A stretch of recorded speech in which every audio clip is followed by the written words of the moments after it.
ആര്യനെ ഔട്ടാക്കാൻ ആരും ശ്രമിക്കണ്ട, ആരും തനിയെ ഔട്ടായിക്കോളൂ, എന്നെ ആരും ഔട്ടാക്കണ്ട, ഞാൻ ഔട്ടായിക്കോളൂ എന്ന് പറഞ്ഞ പോലെ രീതിയിലാണ് ആര്യന്റെ പോക്ക്. അതുപോലെ ഒരു കാര്യം ഇപ്പൊ ഈ രേണു സുധിക്ക് ജീവൻ കൊടുത്തോണ്ടിരിക്കുന്നവരാണ്. രൺബീർ കപൂർ ആണ്, ഞാൻ അതോട് തല പൊട്ടടിക്കാൻ പറ്റില്ല എന്നൊക്കെ പറഞ്ഞിട്ട് തലയിൽ ഇച്ചിരി കുറവാണ്. കാരണം ചില സംസാരവും പ്രവൃത്തിയൊക്കെ വളരെ നെഗറ്റീവാണ് അവിടെ സംഭവിക്കുന്നത്. അതിനെ മറ്റുള്ളവർ അധികം ഹൈലൈറ്റ് ചെയ്യാത്തത് ഒരു എന്തോ അവനോടുള്ള ഒരു ക്യൂട്ട്നെസ് കൊണ്ട് ഇഷ്ടം കൊണ്ടായിരിക്കും പലരും ഹൈലൈറ്റ് ചെയ്യാത്തത്. അല്ലെങ്കിൽ പറഞ്ഞ് പുറത്ത് വിടാൻ മാത്രമുള്ള പല കാര്യങ്ങളും അവിടെ ഉണ്ടായിരുന്നു.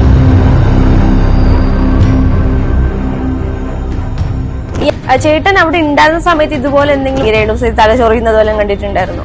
വെറുതെ കിച്ചൺ ടീമിലൊന്നും അവര് വരുന്നില്ല. അവര് ആ ഭാഗത്തോട്ടം വരികയില്ലെന്ന്. അവര് ബെഡ്റൂമിൽ കിടക്കുക. അവിടെ ആരെങ്കിലും ചെന്ന് അവരോട് സംസാരിക്കും. അല്ല എല്ലാവരും ലിവിംഗ് റൂമിൽ വന്ന് ഇരിക്കാൻ പറഞ്ഞാൽ മാത്രം ഒന്ന് എഴുന്നേറ്റ് അവിടെ വന്നിരിക്കും. അത്രേ ഉള്ളൂ. അല്ലാതെ അവരൊരു കാര്യങ്ങളിൽ ഇടപെടുന്നില്ല, അവരൊന്നിലും ഇല്ല. അവരവിടെ ഇരിക്കുന്നു, അത്രേ ഉള്ളൂ. ഞാൻ ആയപ്പാടെ രേണു സുധി എന്ന് പറയുന്ന ആളിനോട് ഞാൻ കിച്ചൺ ടീമിലായിരുന്നു. അപ്പൊ ഇവര് ഫുഡ് എടുത്തോണ്ട് പോയിട്ട് കളയും. ഇവര് കുറച്ചേ കഴിക്കുള്ളൂ. ഒരു ദോശയൊക്കെ എടുത്താൽ പോലും അതിന്റെ പകുതി കഴിച്ചിട്ട് കളയും. ഞാൻ ഫുഡ് കളയുന്നത് എനിക്ക് വലിയ ഞാൻ പറഞ്ഞത് നിങ്ങൾ ആവശ്യമുള്ള എടുത്താൽ പോലും, നിങ്ങൾക്ക് എന്തിനാണ് ആവശ്യമില്ലാതെ എടുത്ത് കളയുന്നത്? ഇവിടെ ഒന്നാമത് എല്ലാവർക്കും തികയാതെ ലിമിറ്റഡേ അവിടെ കിട്ടുള്ളൂ റേഷൻ. അപ്പൊ അത് എനിക്ക് ഇഷ്ടമല്ല. അല്ല, കരിഞ്ഞു പോയതുകൊണ്ട് ഞാൻ കളഞ്ഞു.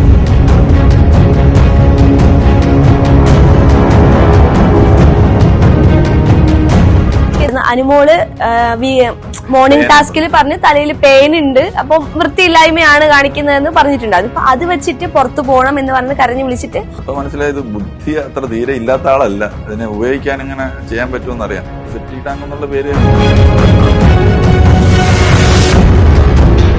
അതിനെ എടുത്ത് വിൽക്കാൻ പറ്റും, അതിനെ ഒന്ന് മുതലാക്കാൻ പറ്റും. ആ ഒരു ബുദ്ധി അവർ പ്രയോഗിച്ചു. അപ്പൊ അത് തീരെ ബുദ്ധിയില്ലായ്മല്ല. ഈ ജീവനില്ലാതെ കിടന്ന ഒരാളിന് പിന്നെ ഈ കൃത്രിമശ്വാസം കൊടുത്ത പോലെ ആയിപ്പോയി. ഇയാളൊക്കെ ശരിക്കും ചെയ്യേണ്ടതെന്ന് പറഞ്ഞാൽ അതിനെയൊക്കെ ഒഴിവാക്കി വിടുകയാണ് വേണ്ടത്. അതിന് പകരം അതിന് ആ ആളുകൾ മറന്നുപോയനായിരുന്നു അവിടെ അങ്ങനെ ഒരു സാധനം ഉണ്ടെന്ന്. അത് ഇയാള് ഈ പേര് കൊടുത്തു. കാരണം തലവേദന, ഒരു എവിക്ഷൻ പ്രോസസ് നടക്കുന്ന സമയത്ത് ഒരു തലവേദന കഴിഞ്ഞ് ആ സമയത്ത് തലവേദന, അത് കഴിഞ്ഞപ്പോ തലവേദന ഒന്നും ഇല്ല, ഭയങ്കര ചാട്ടം വേണം. അനു എന്തും പറയും. അനു ശരിക്കും പറഞ്ഞ ഒരു ഗെയിം പ്ലാൻ ആയിട്ടും ചെയ്യുന്നൊന്നുമില്ല. ശീലം അതാണ്. അത് ബിഗ് ബോസിന് പ്രയോജനം ചെയ്യുന്നുണ്ട്. കാരണം കണ്ടന്റ് രേണു അനുവിനോട് ഭയങ്കര പേഴ്സണൽ ആയിട്ട് പറഞ്ഞൊരു കാര്യമാണ്, നിനക്ക് എന്നോട് സീക്രട്ട് ആയിട്ട് വന്ന് പറയായിരുന്നു, എന്നോട് പേഴ്സണൽ ആയിട്ട് പറയായിരുന്നു, ഇത്ര ആൾക്കാരുടെ മുന്നിൽ വെച്ച് പറയേണ്ട ആവശ്യം ഉണ്ടായിരുന്നില്ല. അത് ഭയങ്കരമായിട്ട് ഹേർട്ട് ചെയ്തു. തീർച്ചയായിട്ടും ഈ ഒരു സാധനം മതി, എനിക്ക് പുറത്ത് പോകണം എന്നൊക്കെ പറയുമ്പോൾ അത് ചർച്ചയായി. അത് അതിനെ കുറിച്ച് പിന്നെ ഇപ്പൊ വീണ്ടും ചിലപ്പോൾ സാറുടെ ലാൽ സാർ വരുമ്പോഴത്തേക്ക് ഇത് വീണ്ടും ചർച്ചയായപ്പെടും. എന്തെങ്കിലും വീണ്ടും കിട്ടുന്ന ആര് സ്വന്തമായിട്ട് ഒരു സാധനം അവരുണ്ടാക്കിയിട്ടില്ല. എല്ലാം അങ്ങോട്ട് കൊണ്ട് കൊടുക്കുകയാണ്. ഈ കഴുതുകൾ അത് മനസ്സിലാക്കണം.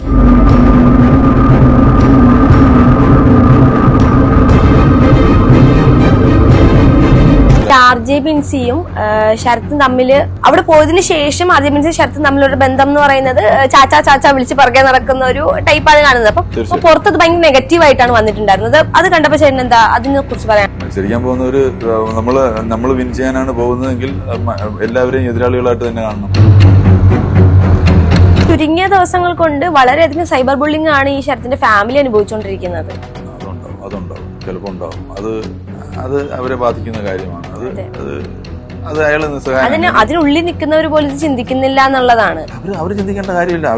ഇത് ഏത് തരത്തിലാണ് ചർച്ച ചെയ്യപ്പെടുക എന്ന്. ഇപ്പൊ സപ്പോസ് ഒരു ഞാൻ എഴുതിയ പരാതി മോഹൻലാൽ സാർ അത് വായിച്ചത് എന്ത് മനോഹരമായ പരാതിയാണിത് എന്ന് പറഞ്ഞുകൊണ്ടാണ്. ഇത് വായിച്ചിട്ട് നിങ്ങൾക്ക് എന്താ പരാതി ഇല്ലാത്തത്? പരാതി എഴുതാനല്ലേ പറഞ്ഞു. എന്നൊരു വാചകം ചോദിച്ചാൽ ഇതെല്ലാം പോയില്ലേ? ഈ പറഞ്ഞ സാധനമില്ല, ഞാൻ മഹാനുമല്ല, ഞാൻ അവിടുത്തെ ഏറ്റവും വേണ്ടാത്ത ഒരാളായി മാറിയില്ലേ? അപ്പൊ അത് ഏത് രീതിയിൽ അതിനെ ഒന്ന് പ്രസന്റ് ചെയ്ത് പുറത്തോട്ട് വരുത്തുന്നു എന്നുള്ളതിനകത്ത് ആണ് ഇരിക്കുന്നത്. അവിടെ ഉണ്ടായിരുന്നത് അനീഷ് എന്ന് പറയുന്ന ഒരു സൂര്യനെ ചുറ്റിപ്പറ്റി മാത്രമാണ് ബിഗ് ബോസ് മൂവ് ചെയ്തത്. അപ്പം അകത്ത് നിന്നപ്പോ എല്ലാരും അനീഷിനെ അറ്റാക്ക് ചെയ്യുകയായിരുന്നു ചെയ്തിരുന്നത്. പുറത്തിറങ്ങിയപ്പോ ഇത്രയും ഫാൻസ് ഉണ്ടെന്ന് കണ്ടപ്പോ എന്താ തോന്നി? ഞാൻ ഫാൻസ് ഉണ്ടെന്നൊന്നും കണ്ടതൊന്നുമില്ല. ഞാൻ പുറത്തിറങ്ങി അയാളുടെ ഫാൻസ് ഉണ്ടോ ഇല്ലോ എന്ന് അന്വേഷിക്കാൻ പോയില്ല. സോഷ്യൽ മീഡിയ അങ്ങനെ ചെക്ക് ചെയ്യാനും പോയില്ല. ചേട്ടൻ അങ്ങനെ ഒരു PR ഉണ്ടായിരുന്നോ പുറത്ത്? ഇല്ലായിരുന്നു ഞാൻ പറയുന്നത്. ചേട്ടന് പറ്റിയൊരു ലവ് ട്രാക്ക് ഉണ്ടായിരുന്നെങ്കിൽ പിടിക്കുവായിരുന്നു. എനിക്ക് കുറഞ്ഞ ആരും ഇല്ലായിരുന്നല്ലോ അവിടെ. നല്ല ഞാൻ ലവ് അല്ല, ഞാനൊരു കോമഡി കോമ്പോ ഞാൻ വർക്ക്ഔട്ട് ചെയ്തത്. കാരണം മലയാളം അറിയില്ലല്ലോ. അവിടെ തന്നെ ഒരു സാധനമുണ്ട്, അപ്പാണി ഗുണ്ടയാണ്, നീ ഗുണ്ടയാണ് എന്ന് പറഞ്ഞു. ഗുണ്ടിയാണെന്ന് ഞാനാ പറഞ്ഞു കൊടുത്തത്. നീ ഗുണ്ടിയാവണം, അവൻ ഗുണ്ടയാണ്, നീ ഗുണ്ടിയാവണം. ഞാൻ ഗുണ്ടിയാണ്, നീ ഗുണ്ടിയാന്ന് പറഞ്ഞോണ്ടിരുന്നത്. അപ്പൊ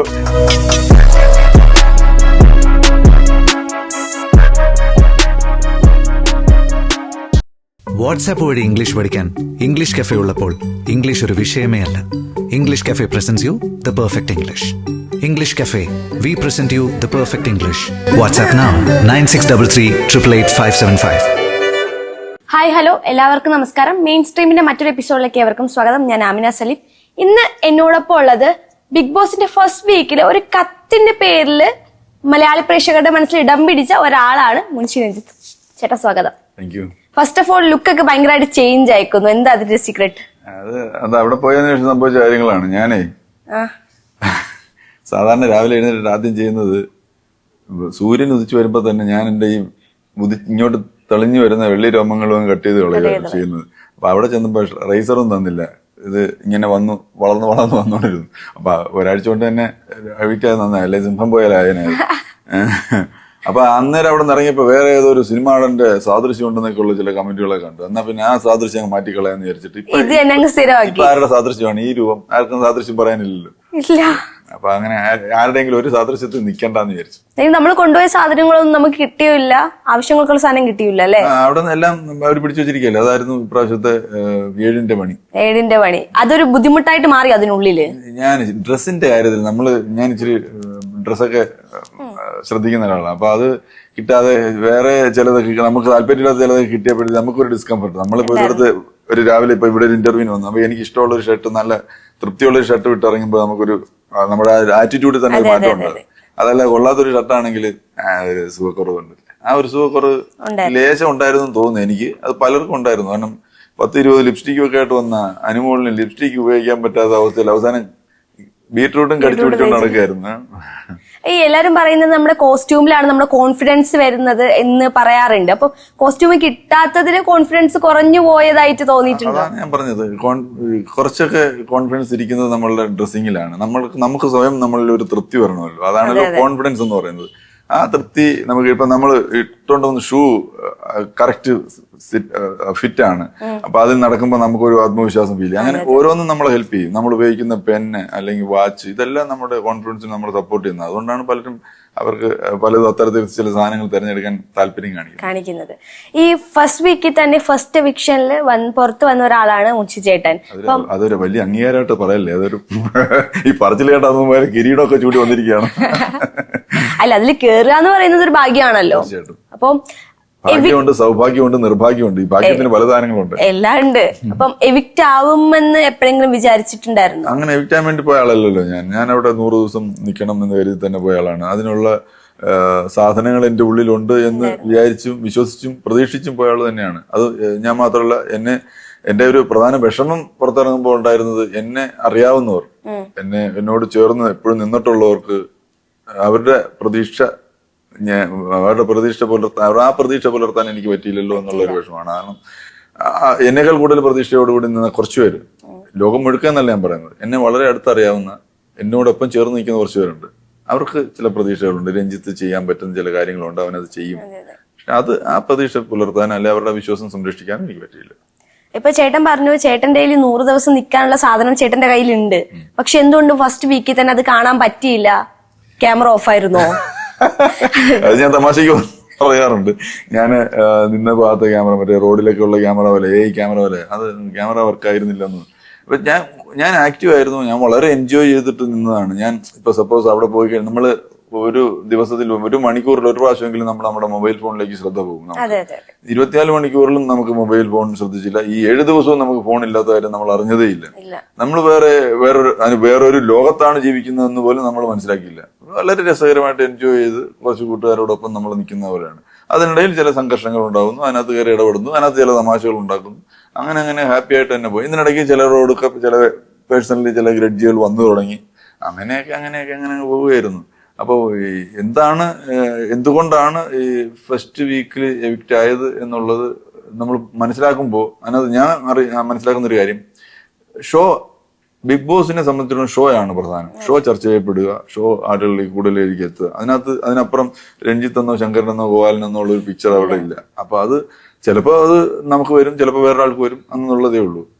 ഷോ എങ്ങനെ കൊണ്ടുപോകണമെന്ന് കൃത്യമായിട്ട് അറിയാവുന്ന ഒരു ടീം അതിന്റെ ബാക്കിലുള്ളത് കൊണ്ട് അവരത് ഷോ നന്നായിട്ട് കൊണ്ടുപോകും. അപ്പൊ ചേട്ടൻ അതിനെ ഉള്ളിൽ കയറിയാൽ എങ്ങനെ കളിക്കണം, എങ്ങനെ നിക്കണം എന്നൊരു ഐഡിയ ഉണ്ടായിരുന്നില്ലേ? അല്ല, ഇത് ഒരു വീട്ടിൽ ചെന്നാൽ അവിടെ ഞാൻ എങ്ങനെ നിൽക്കണമെന്നുള്ളത് എനിക്ക് പ്രത്യേകിച്ച് ഐഡിയ ഒന്നും ഉണ്ടാവേണ്ട ആവശ്യമൊന്നുമില്ല. അത് എവിടെ എങ്ങനെ നിൽക്കണമെന്നുള്ളത് എനിക്ക് എങ്ങനെയായാലും ബിഗ് ബോസ് പല സീസൺസും കണ്ടിട്ട് വന്ന ഒരാളെന്ന നിലയിൽ എങ്ങനെയായിരിക്കും അതിനുള്ളില് എന്തൊക്കെ തരത്തിൽ നമുക്ക് പിടിച്ചു നിൽക്കാൻ പറ്റും, എന്തൊക്കെ സ്ട്രാറ്റജീസ് ഇടാൻ പറ്റും, എന്നാലേ പ്രേക്ഷകർ സപ്പോർട്ട് ചെയ്യൂ എന്നുള്ള ഒരു കാര്യം അറിയാമായിരുന്നില്ലേ? അതൊക്കെ അങ്ങനെ ഒരു ധാരണയോടെ തന്നെ നമ്മൾ പോകേണ്ടത്. അവിടെ ശരിക്കും ബിഗ് ബോസ് ഒരു മൈൻഡ് ഗെയിം ആണെന്നാണ് പറയുന്നത് അല്ലേ? പക്ഷെ അപ്പൊ അതൊരു മൗത്ത് ഗെയിമാണ്. ഇവിടെ മൊത്തത്തില് വായുള്ളതുകൊണ്ട് ബഹളം വെച്ച് അണ്ണാക്ക് വെച്ച് ദേഷ്യപ്പെട്ട് നിൽക്കുന്ന ഒരു ഗെയിമായിട്ടാണ് ഇപ്പോഴും പ്രേക്ഷകർ വിചാരിച്ചുകൊണ്ടിരിക്കുന്നത് അത് തന്നെയാണ്. അവിടെ പോയി ആരടി ഉണ്ടാക്കുന്നവരാണ് ഹൈലൈറ്റ്, അവർക്കാണ് ക്യാമറ സ്പേസ്. അത് ഒരു സ്പേസ് ഉണ്ടാക്കാനുള്ള ഒരു ട്രിക്കായിട്ട് മാത്രമാണ് കാണുക. അത് കഴിഞ്ഞിട്ട് പിന്നെ അവന്റെ ചിന്തകളാണ് അവനെ ഭരിക്കുന്നതും അവിടെ അവന്റെ വ്യക്തിത്വത്തെ അവന്റെ അവിടത്തെ ഉള്ള പ്രസൻസും അടയാളപ്പെടുത്തുന്നത് പിന്നെ അവന്റെ ബുദ്ധിയാണ്. അത് ആദ്യം ഒരു സ്പേസ് കിട്ടാൻ വേണ്ടി അങ്ങനെയൊക്കെ ചെയ്യാം. ഇപ്പൊ അനീഷ് അനീഷായിരുന്നല്ലോ ആ ഘട്ടത്തിൽ ഞാനവിടെ ഉണ്ടായിരുന്ന ആദ്യത്തെ ആഴ്ച അനീഷ് മാത്രമായിരുന്നു അവിടെ ഈ പറഞ്ഞ ബഹളം ഉണ്ടാക്കിയത്. അതിനെ ഡിഫെൻഡ് ചെയ്യാൻ വേണ്ടി ബാക്കിയുള്ളവർ അതിന് ചുറ്റും കൂടിയെന്നുള്ളതേ ഉള്ളൂ. പക്ഷെ 2 ആഴ്ച കഴിഞ്ഞപ്പോൾ 3-ാമത്തെ ആഴ്ചയിലേക്ക് എത്തിക്കുമ്പോഴത്തേക്ക് ആ ബഹളങ്ങൾ അവിടെ കുറഞ്ഞിട്ട് മറ്റു ചില കാര്യങ്ങളിലേക്ക് മാറുകയാണ്. അപ്പൊ ശരിക്കും ഇനി ചിന്തിച്ചും ബുദ്ധിപരമായും നീങ്ങേണ്ട സമയമാണ്. അതിപ്പോ അവര് ചെയ്തുകൊണ്ടിരിക്കുന്നു. ഞാനുണ്ടായിരുന്ന ഒരാഴ്ച സംഭവിച്ചത് വെറും മൗത്ത് ഗെയിം. അപ്പൊ ചേട്ടന് ഇറങ്ങിയതിനു ശേഷം തോന്നിയിട്ടുണ്ടായിരുന്നു ഞാനും അതുപോലെ എന്തെങ്കിലും ചെയ്തിരുന്നെങ്കിൽ ഇപ്പോഴും പിടിച്ചു നിൽക്കാമായിരുന്നു? അല്ല, അങ്ങനെ ഒരു പിടിച്ചു നിൽക്കാൻ വേണ്ടിയിട്ട് ഒരു കാണുന്ന ഒരാളിപ്പോ അമിന എന്റെ മുമ്പിൽ ഇരിക്കുന്നു. ഞാൻ നടന്നു വന്നത് എന്താ വിളിക്കുന്നതൊക്കെ ചോദിച്ചിട്ടുണ്ട്. ചുമ്മാ ഒരു വഴക്കുണ്ടാക്കി ബഹളുണ്ടാക്കി ക്യാമറ എന്നിലേക്ക് വരട്ടെ. ക്യാമറ എന്നിലേക്ക് വരാൻ വേറെയും കാര്യങ്ങളുണ്ട്, വഴക്കിടാതെ തന്നെ. അതിനുള്ള കാര്യങ്ങൾ ഞാൻ അവിടെ ചെയ്തിട്ടുണ്ടായിരുന്നു. പക്ഷെ ക്യാമറ വന്നിട്ടില്ലല്ലോ. ക്യാമറ വന്നില്ല. ആ ക്യാമറയ്ക്ക് എന്ത് പറ്റിയെന്നാണ് ഇനി അന്വേഷിക്കേണ്ട ഒരു അന്വേഷണത്തിന് വിധേയമാക്കേണ്ട ഒരു കാര്യമാണ്. എന്തുകൊണ്ട് ക്യാമറ എന്നിലേക്ക് വന്നിട്ടില്ല? അപ്പൊ അത് നമ്മൾ പഠിക്കുമ്പോൾ ചിലപ്പോ ഇതാണ് ശരിയെന്ന് തോന്നും. അതായത് ഈ ബഹളം ഉണ്ടാക്കുന്നതും ആരുടെയെങ്കിലും തോളെ കയറുന്നതുമാണ് ശരിയെന്ന് തോന്നും. അപ്പൊ അതുകൊണ്ട് എന്താ സംഭവിക്കുന്നത് വെച്ചാൽ അടുത്ത പ്രാവശ്യം വരുന്നവരും ആരെങ്കിലും അത് ചാടിക്കയറിയെങ്കിൽ മാത്രമേ അതിന് അനീഷിനുണ്ടായിരുന്ന ഒരു പ്ലസ് പോയിന്റ് എന്താണെന്ന് വെച്ച് കഴിഞ്ഞാൽ അനീഷ് കോമണർ എന്നാണ് പറയുന്നത്. പക്ഷെ വലിയ കോമണർ ഒന്നും അല്ല. അയാൾ അത്യാവശ്യം കാര്യങ്ങൾ മറ്റ് പല കാര്യങ്ങളിൽ ഇടപെട്ടുകൊണ്ടിരുന്ന ഒരാൾ തന്നെയാണ്. ഞങ്ങളെ ആരും പരിചയമില്ല, പേഴ്സണലി പരിചയമില്ല. ഈ പറഞ്ഞ ബാക്കിയുള്ളവരെ ആരും ഒരുപക്ഷെ നേരിട്ട് കണ്ടിട്ടുണ്ടാകുമോ എന്ന് പോലും സംശയമുണ്ട്. അപ്പൊ അതുകൊണ്ടായ ആരോടും ഷൗട്ട് ചെയ്യാം, ആരോടും ദേഷ്യപ്പെടാം, ആരെ വേണേലും തെറി വിളിക്കാം, അതിനൊന്നും ഒരു പ്രശ്നമില്ല. എന്നെ സംബന്ധിച്ചിടത്തോളം ഒരു 5-6 പേരെങ്കിലും ഞങ്ങൾ ഒരുമിച്ച് പ്രവർത്തിച്ചിട്ടുള്ളവരുണ്ട്. ആ 5-6 പേരും അവിടുത്തെ പ്രധാനികളാണ്. ബാക്കിയുള്ളതൊക്കെ പിന്നെ അത്ര ഇമ്പോർട്ടൻസ് അല്ലാത്ത കുറച്ച് പേരുണ്ടല്ലോ. ഈ പറഞ്ഞ വഴക്കുണ്ടാക്കുന്ന ആളുകളെന്ന് പറഞ്ഞ് വഴക്കുണ്ടാക്കുന്ന അല്ലെങ്കിൽ എപ്പോഴും ക്യാമറയുടെ മുമ്പിൽ കാണുന്ന ഷാനവാസ്, ശരത്ത്, അക്ബർ തുടങ്ങി സരികയും ശൈത്യയും അങ്ങനെ ഇത്രയും പേരൊക്കെ ഞാനുമായിട്ട് എപ്പോഴും ഒരുമിച്ച് പ്രവർത്തിച്ചിട്ടുള്ളവരായതുകൊണ്ട് ഇവരോട് കാണുന്ന ഒറ്റ നോട്ടത്തിൽ തന്നെ പോയി വഴക്കിടാൻ പറ്റില്ല. എന്തെങ്കിലും ഒരു റീസൺ ഉണ്ടായാലും നമുക്ക് ഉണ്ടാകും. പക്ഷെ അതല്ലല്ലോ അവിടുത്തെ ഗെയിം അതല്ല. അവിടെയാണ് സംഭവം. അവിടെയാണ് അനീഷിന് കിട്ടിയ പ്ലസ് പോയിന്റ്.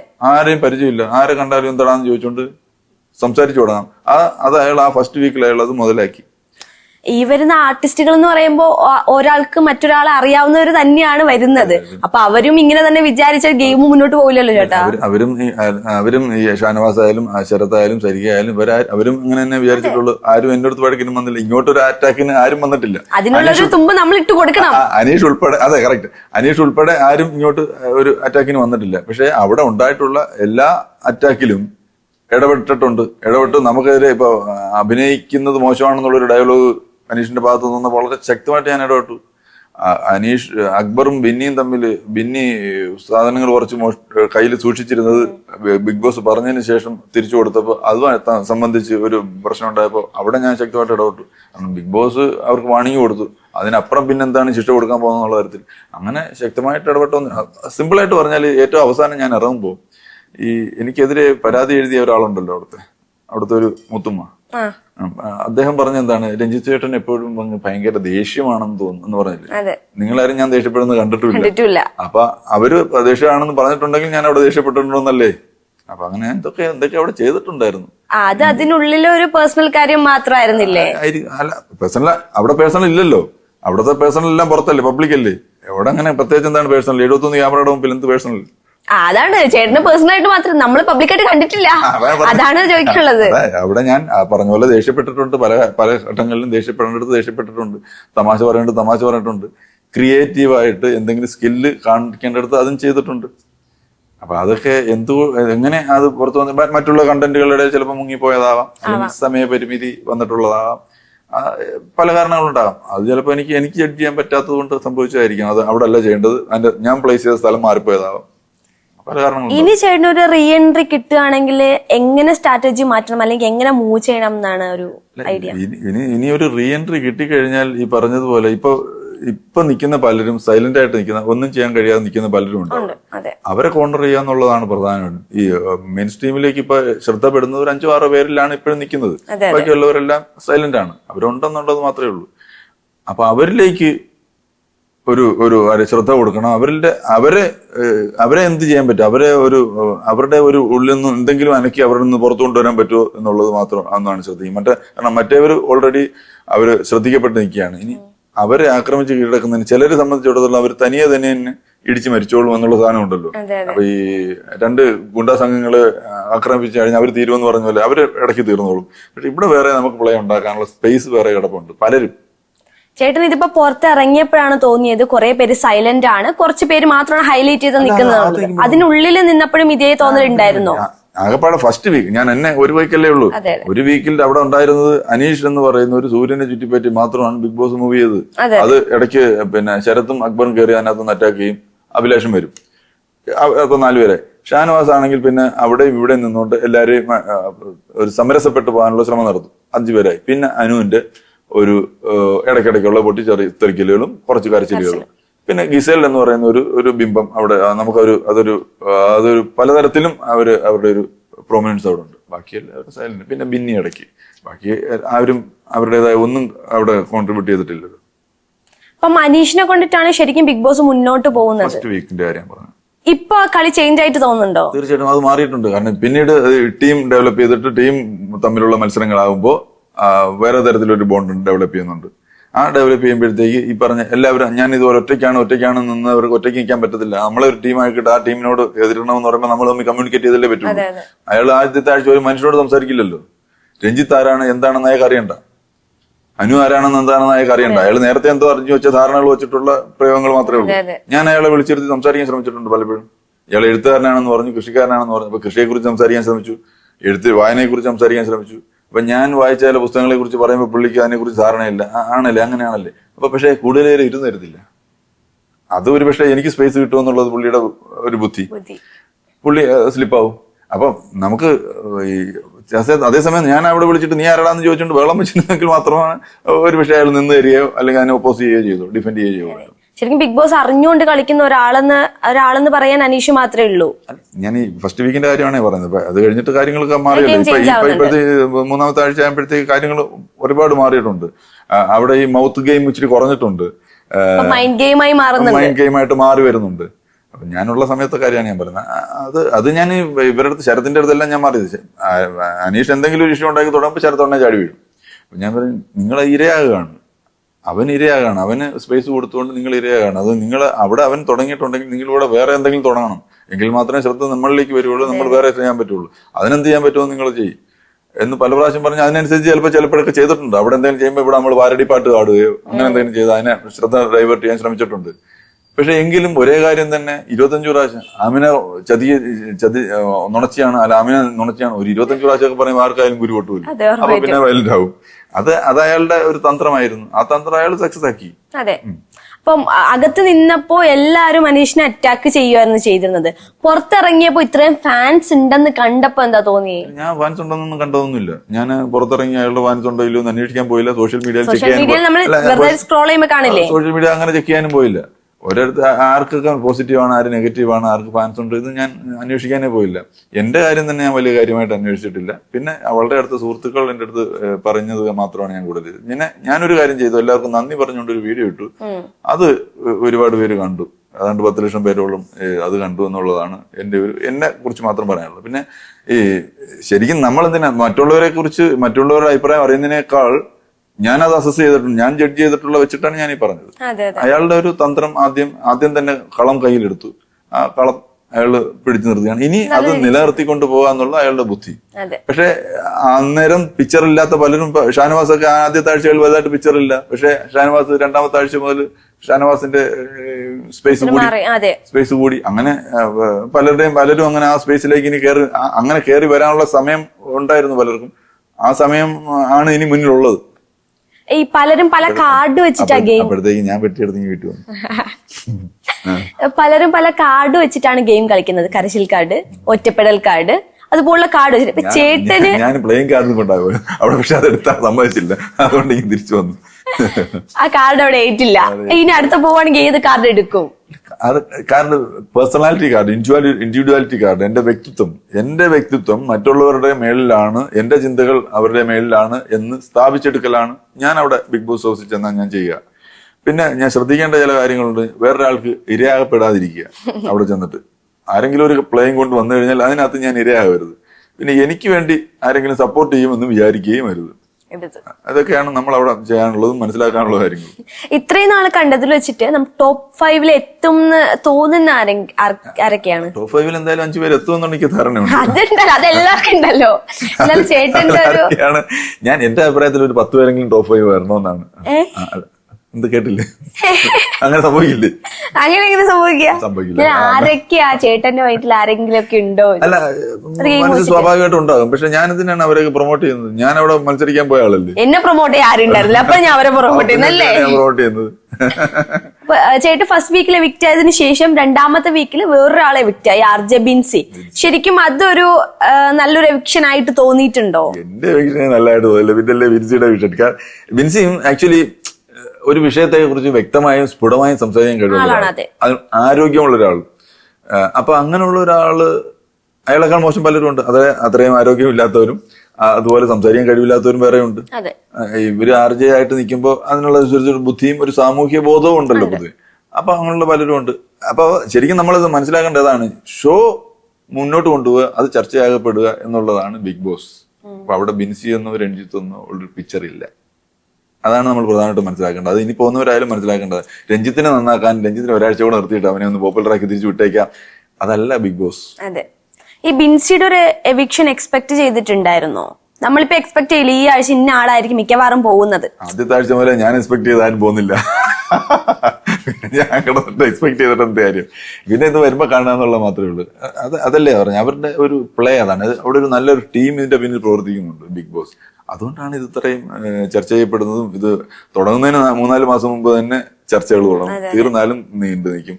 അടുത്ത ഒരു സീസൺ വരുന്നതിനിടയിലുള്ള ഒരു 1-2 മാസമേ ഉള്ളൂ ഒന്ന് സൈലന്റ് ആവുന്നത്. അപ്പൊ വീണ്ടും അടുത്ത സീസണിലേക്ക് ഇറങ്ങും. അപ്പൊ ശരിക്കും 3 മാസം മാത്രമുള്ള ഷോ ഒരു 7-8 മാസം ചർച്ച ചെയ്യപ്പെടുന്നുണ്ടെങ്കിൽ അത് എങ്ങനെ കൊണ്ടുപോകണമെന്ന് അറിയാവുന്ന ഒരു നല്ല ടീം, നമ്മളെക്കാളൊക്കെ ബുദ്ധിപരമായിട്ട് ചിന്തിക്കുന്ന ഒരു ടീം അതിന്റെ പിന്നിലുള്ളതുകൊണ്ടല്ലേ. ഉറപ്പായിട്ടും.